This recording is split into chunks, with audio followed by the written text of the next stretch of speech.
So I'm super fascinated or interested in the question of downloading brains for a variety of reasons, most of which is to ensure psychological continuity. I would love to live forever if something happened to my physical body, whereas the brain being attached to the physical body, uh, the brain cannot survive without the body, for now at least. So I've made a lot of videos about this, and I'm super fascinated in this question, with this question, and I'm super passionate about uh, advancing life beyond the terrestrial habitats. And based on all the research I've done, and most notably, kind of focusing on Robert Zubrin's research, it looks like we're going to be evolving differently once we expand beyond this planet. So I should be working on other things, but I've been so like, I don't know, it's like something keeps coming up, and it's a very strong Kurzweil kind of a influence. I keep coming across some kind of mention where, like, there's like a little bit here, a little bit there, and the past couple of days I've learned about Ted Berger or Theodore Berger, and how he's been able to kind of, I think he's the one who has identified that by taking short-term memories and channeling them through the hippocampus, they turn into long-term memories. And I know this, I could be wrong, but to the best of my knowledge, long-term memories are stored in a distributed fashion in individual cells, and not just neurons. So I just made another quick blurb. I did a quick thing on the whiteboard trying to demystify how this is going to work. But what I'm personally interested in this concept of mind uploading and downloading, and I've already documented the other thoughts, but it's I had a brain fart. um,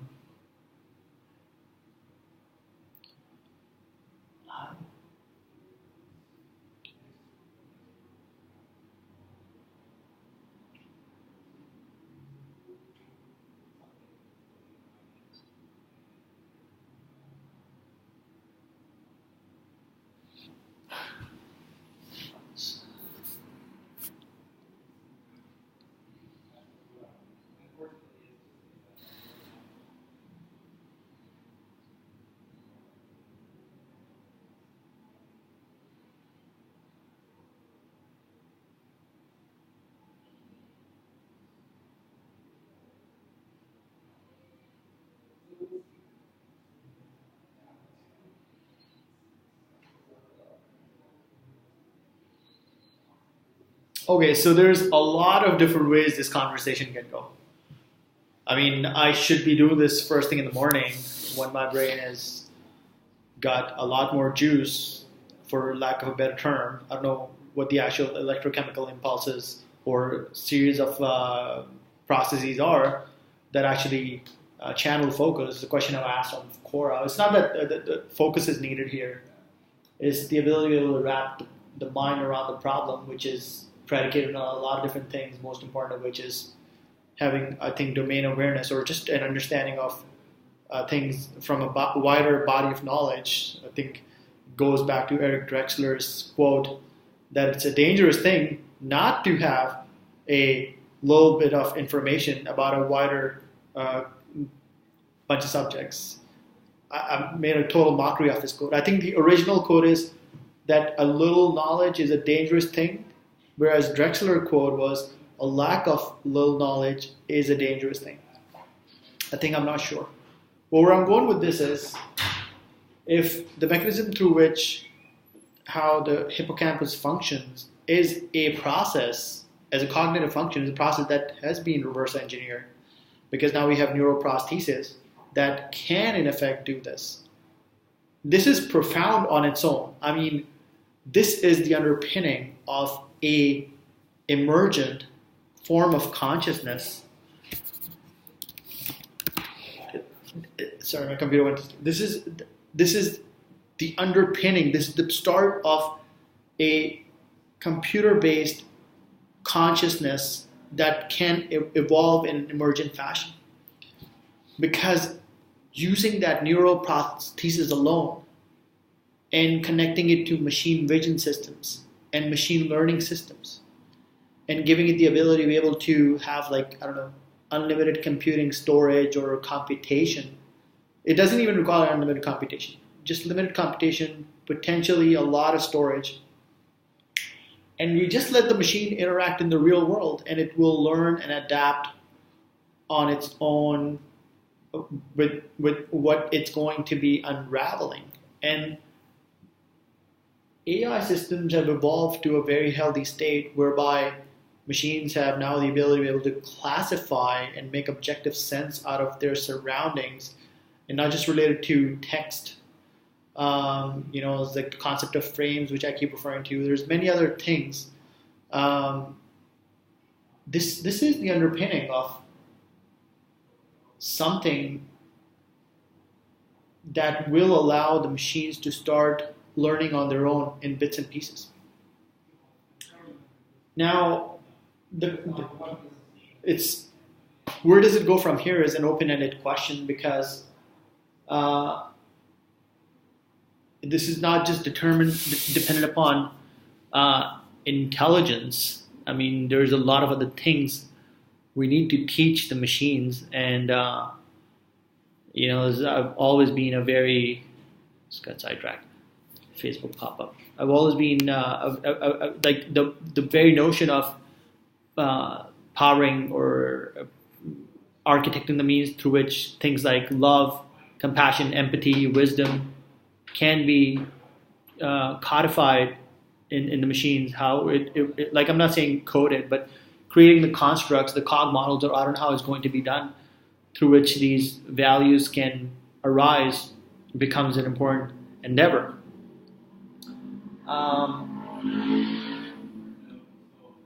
But I mean, from a very bare bones kind of a very, very bare bone kind of a framework,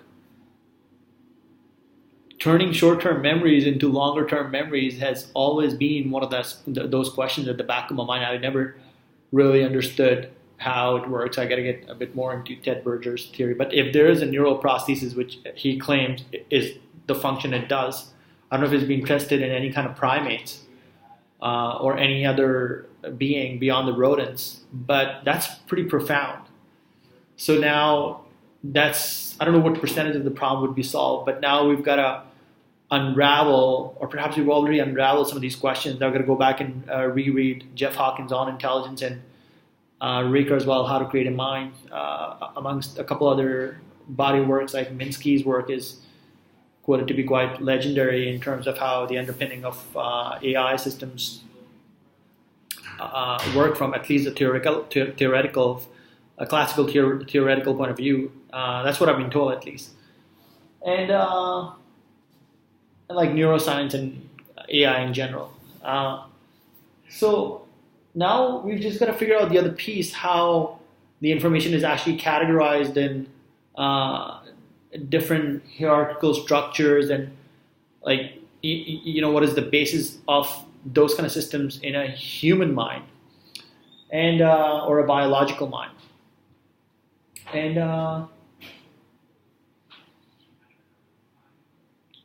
I would say there's enough advancements that have been made when it comes to. Actually, I don't know. I can't make the next comment. But the functional categorization, sorting, retrieving of information is a process that machines can do. And if we have reverse engineered the process through which short-term experiences or memories can be encoded into longer-term memories, then the next logical step would be for us in a machine environment would be able to figure out which kind of memory belongs in which data structure. So I'm trying to recall information from Ashok Goyal's course on cognitive computing on Udacity. And I got to review that course again as well. But there's a lot of good information on the knowledge management system of cognitive computing.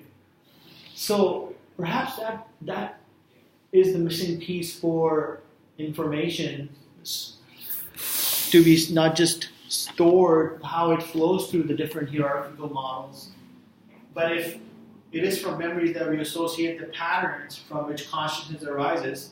So for patterns, I mentioned that this is a web of collection of networks. And Kurzweil says these are Markov models that help with the identification of the pattern itself. It's not just one, it's many. And I picked up this book on the functions of the brain. So it looks like there's different cells that perform different algorithmic functions. And same with neurons. There's different neurons that perform different functions. And then obviously there's different algorithms that perform different functions. So when it comes to division systems, memory, insertion, deletion, writing perhaps, like the hippocampus turning short-term memories into long-term memories, is a complex series, not a complex, it's a collection of algorithms that work together. So there's many different functions like this. But I think if we conceptualize the problem into higher level functioning or higher level cognitive systems, and then work on unraveling each one of those piece by piece, then I think this is how we could get to the basics of how those functions work. Excuse me. And here, Ben Goertzel's work when it comes to the creation of cog models and how they will function. So if we can start classifying what are the different arenas, so it's kind of like taking the problem and breaking it piece by piece. So first we work on the higher level conceptual frameworks of everything that a mind does. And then, we have it somewhere, we look at it from time to time, and if we find out there's something else that the mind does, which we are not consciously aware of today, maybe it has to do with genetics or something else, then we update the model. Well, then what we do is we start breaking down these different models using the models that we have today, as in like cog models that Goertzel has built, maybe other models that people like Amuhandru, Theodore Berger, many others may have built, Sebastian Sung, what have you. And then we basically keep going deeper into the problem. And the deeper we're going to get, we're going to find that there are specific algorithms driving each one of the constituent pieces. And to get to the bottom of those algorithms and being able to represent them mathematically and then combining them together in a fashion that replicates the actual cognitive processes, sum total, is what is going to give us a reality that would be close to mind downloading and uploading. So this is just my brain dump of what I think will happen. The pieces are coming together. In June 2016, just a couple of months ago, I made a video in the park trying to unravel my thoughts around how understanding happens. Understanding how understanding happens. And I was just reviewing some of that, some of those conversations, talk. And the logic I was kind of going with, I just updated that blurb there too. The logic I was kind of going with is that in order to be able to understand consciousness, we have to understand how consciousness interacts with the wider reality in all of its different, intricate details, and kind of going about defining reality from a Brian Greene sense. But the more I'm thinking about this, the more I'm more like I don't understand like everything Kurzweil has to say about this subject. But the more I'm looking into this, and I'm just a noob. I'm just a newbie here. The more I'm looking into this, the more it's becoming apparent that there doesn't seem to be anything inherently special about the emergence of consciousness as an emergent kind of phenomenon. To me, it is looking like it's a collection of cognitive functions.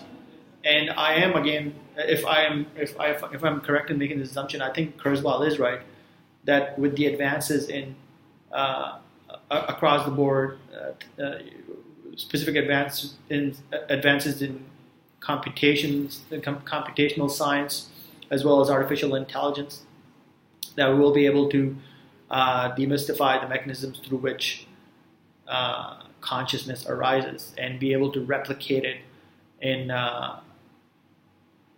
any type setting we want using computational systems. Then it opens up another set of questions, whether what is and what is not a conscious experience.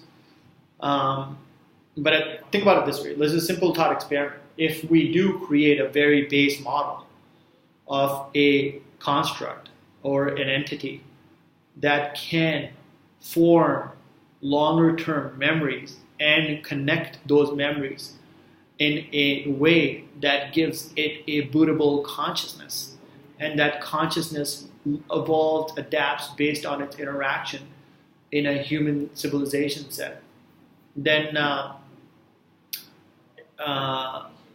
that is not just mimicking the mechanism through which cognition it can be replicated. It's actually evolving, and it's evolving on its own. So it's an entity on its own. It's conscious, and machine-based awareness becomes a reality.